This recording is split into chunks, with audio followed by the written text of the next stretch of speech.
According to the latest Texas Crop and Weather Report by Texas A&M AgriLife, stronger than normal seasonal demand for beef is driving cattle prices upwards. KRHD News reporter Hannah King spoke with local ranchers to see what all the talk is about.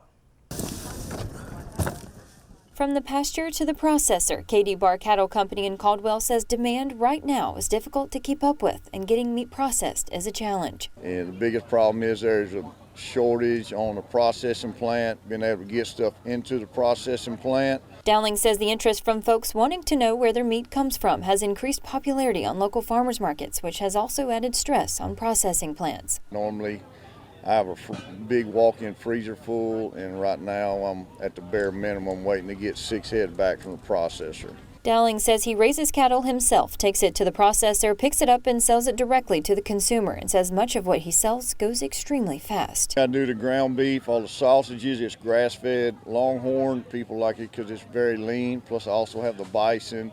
Then if they want the high-end, we also have the grain-fed Wagyu, which the steaks and the high-end Wagyu sells extremely fast.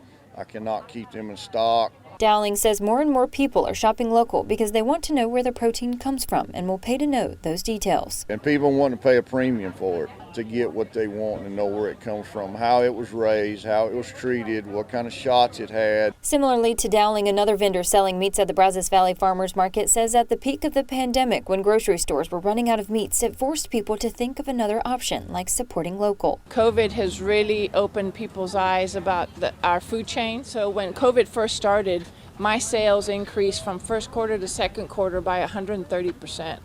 It was phenomenal. And so we've been trying to play catch up ever since then. For the female-owned and operated ranch, Christine Martin spends a good amount of time educating her customers and says it's exciting for farmers and producers, especially at the Brazos Valley Farmers Market, where she regularly sets up shop. Just in the last year, we went from averaging about 10 vendors to now we're averaging about 40 vendors.